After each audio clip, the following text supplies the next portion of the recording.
வணக்கம். நமக்கு எண்கணி ஞானத்தையும், வேத ஜோதிட ஞானத்தையும், ஆன்மீக ஞானத்தை வழங்கிய அனைத்து குருமார்களுக்கும் நன்றி. 2வது வேளையில் இது ஒரு ஜோதிட விளக்க வீடியோ விருப்பம் உள்ளவர்கள் தொடர்ந்து பார்க்கலாம். சரிங்களா? சரி, இங்க ஒரு கேள்வி, ஷார்ட்ஸ்ல வந்த கேள்வி. அந்த கேள்வியில என்ன அவர் கேட்கிறாரு அப்படின்னா, வணக்கம் ரவிச்சந்திரா F1B. வணக்கம். தனுசு லக்னத்திற்கு அட்டமாதிபதி தோஷம் கிடையாது என்று சொல்கிறீர்களே தம்பி. அதே போல் சுபத்துவத்தின் அடிப்படையில் 6-8 தசைகளின் பலன்கள் என்றும் சொல்லுகிறீர்கள். ஓகே, இப்ப என்னன்னா நிறைய இந்த மாதிரியான கேள்விகள் வருதுங்க இதுல. ஓகே, இது என்னன்னா ஒரு ஷார்ட்ஸ் 6-8 அமைப்புகள்ல பேசின ஒரு ஷார்ட்ஸ். சந்திரனை பத்தி அதுல பேசியிருப்பேன். ஓகேங்களா? அந்த வீடியோல எதை பத்தி முழுக்க பேசப்பட்டிருக்கோம் அப்படின்னு பாத்தீங்கன்னா, பாக்கியங்களை அனுபவிக்கும் வயதுன்னு சொல்லிட்டு அது ஒரு வீடியோ. ஸோ அந்த வீடியோல இருந்த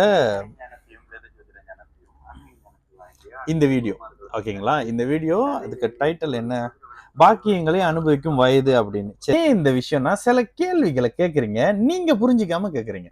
சரிங்களா? முதல்ல அவர் சொன்னது இருங்க, அந்த ஷார்ட்ஸ் எங்க.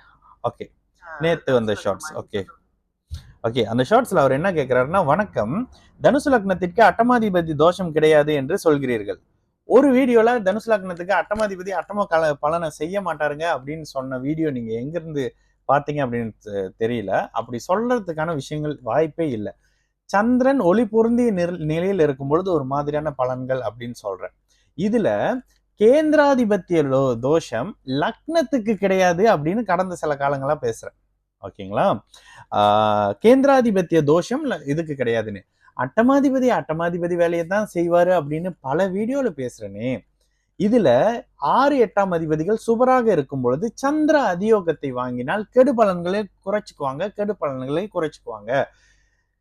இப்ப ஆக்சுவலி இது விளக்க வேண்டிய அவசியம் இல்லை. இது ஏன் நீங்க எக்ஸ்பிளைன் பண்றீங்கன்னாக்கா, நிறைய பேருக்கு இந்த மாதிரியான கேள்விகள் வருது. என்ன வருதுன்னா, நீங்க ஒண்ணு புரிஞ்சுக்கிறீங்க, நீங்களா ஒண்ணு புரிஞ்சுக்கிறது இல்ல, நீங்களா ஒண்ணு புரிஞ்சுக்கிறீங்க.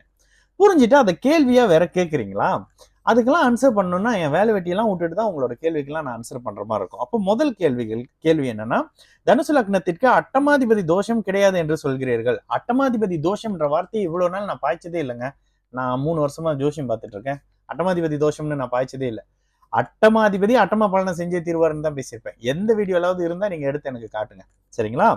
அப்ப என்று சொல்கிறீர்களே, அதே போல சுபத்துவத்தின் அடிப்படையில 6-8 தசைகளின் பலன் என்றும் சொல்கிறீர்களே. உங்க கேள்வியே தப்புங்க, நீங்க புரிஞ்சுக்கல.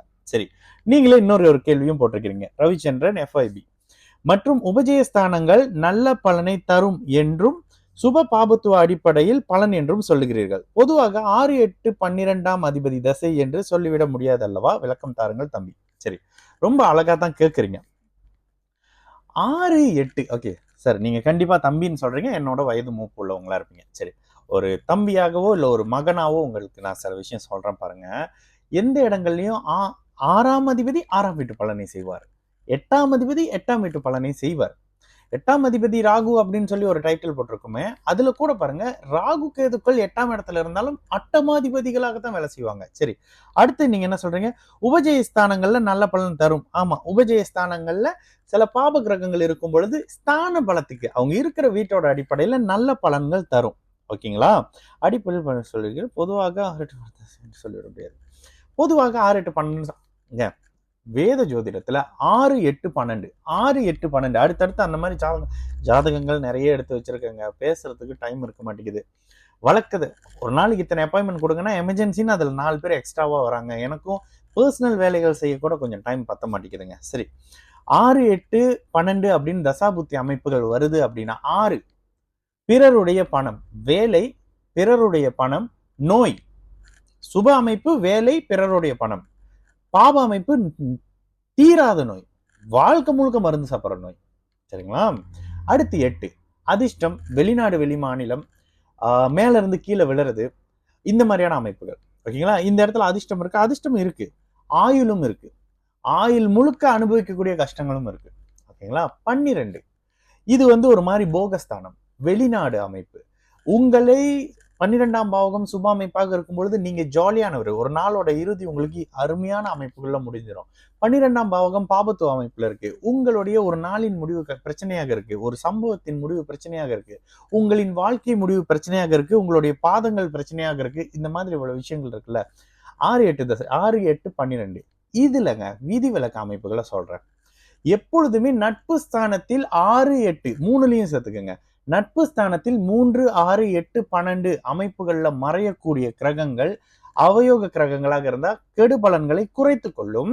யோக ஃப்ரெண்டு பலன்கள் இல்ல யோகர்கள் 11ஆம் அதிபதி இந்த மாதிரியான அமைப்புகள்ல 11ஆம் அதிபதியா வராரு, 4ஆம் அதிபதியா வராரு, 10ஆம் அதிபதியா வராருன்னும் பொழுது தொழில் மேன்மைகளை கொடுக்குங்க. ஒரு எக்ஸாம்பிள் சொல்லணும்னா சிம்ம லக்னத்துக்கு சனி கொடுமை பண்றவரு. அவர் உச்சமானா கடுமையான கொடுமை பண்றவரு. ஆனா நட்பு ஸ்தானத்துல அவர் மறைவாரு. மிகப்பெரிய யோக பலன்களை தன்னோட தசையில செய்வாரு. ஓகேங்களா? இதுல என்னன்னா மிஸ் அண்டர்ஸ்டாண்டிங் தான் போல இருக்கு. ஆனா இதுக்கப்புறம் இந்த மாதிரி விளக்கங்கள் சொல்ல மாட்டேன். பட் இவரோட கேள்வி ரொம்ப மரியாதைக்குரிய அமைப்புகள்ல இருந்தனால இதுக்கு நான் விளக்கம் கொடுக்குறேன். எப்பொழுதுமே 6, 8, 12ன்னு வரும்பொழுது நிச்சயமாக கவனமா இருங்க. அது மோசமான சில அமைப்புகள் இருக்கும். ஓகேங்களா? இந்த வீடியோ பார்க்கும்போது சார், நீங்க இதுக்கு இதனுடைய முழுமையான வீடியோ வயதுக்கு ஏற்ற பலன்கள் சொல்லிட்டு டைட்டில் இருக்கும். அது போய் நீங்க பாருங்க. சந்திரனை ஒளியோடு புரிஞ்சுக்குங்க. ஆனால் தனுசு லக்னத்துக்கு சந்திரன் எங்கிருந்தாலும் ஏதாவது வழியில கெடுதல்களை தான் பட முற்படுவார். இப்போ உங்களுக்கு கேள்வி வரும், சந்திரனும் குருவும் ஃப்ரெண்டு தானுங்க. ஃப்ரெண்டு தான், பட் ஆதிபத்தியம்னு ஒண்ணு இருக்குல்ல சார். எந்த ஆதிபத்தியம்? நான் உங்களுக்கு எதையாவது எடுத்து கொடுக்கணும். எங்க இருந்து எடுத்து கொடுக்கணும்? என் வீட்டுல இருந்து எடுத்து கொடுக்கணும். என் வீட்டை திரும்பி பார்த்தா அது 8ஆம் வீடு சார். உங்களுக்கு நல்லதே நடக்கணும்னா கூட அதை நான் கடனால தானே பண்ண முடியும். இதுதானே தனுசு லக்னத்துக்கு சந்திரன். இந்த மாதிரியான அமைப்புகள்ல பாருங்க. அட்டமாதிபதி தான். அட்டமாதிபதி யோக பலன்களை செய்வாரா? அவரின் வழியில செய்வார். கடன் ஏற்படுத்துவார். அட்டமாதிபதியா நோய் ஏற்படுத்தி அதுல இருந்து கிளியர் பண்ணுவார். மேல இருந்து கீழே இருக்கிற சில அமைப்புகளை பண்ணுவாரு. இந்த மோஸ்ட்லி அட்டமாதிபதி என்ன பண்ணுவாங்க? இருக்கிற இடத்த விட்டு நகர்த்தி வெளியே கொண்டு போவாங்க. ஆனால் நோயை கொடுப்பாங்களா? கொடுப்பார். தனுசு லக்னத்துக்கு சந்திரன் ஒரு மாதிரியான அமைப்புகள் இருக்கும்போது நோயை கொடுப்பார். அட்டமாதிபதி 12 விரயத்துல இருக்கிறார், நீச்சமாக இருக்கிறார், பாபத்துவமாக இருக்கிறார் அப்படின்னா ஒரு மாதிரி பிரச்சனையை சந்திர தசை முழுக்க செய்ய போகிறார். தசையில தான். ஓகேங்களா? புத்தியில நடக்குமா? புத்தியில 50% தாங்க நடக்கும். தசையில தான் முழுக்க முழுக்க நடக்கும். ஓகேங்களா? இதுல புரியுதான்னு பார்த்து கமெண்ட் பண்ணுங்க. சரிங்களா? நல்லது நடக்கும். எல்லோரும் நல்லா இருப்போம். வணக்கம்.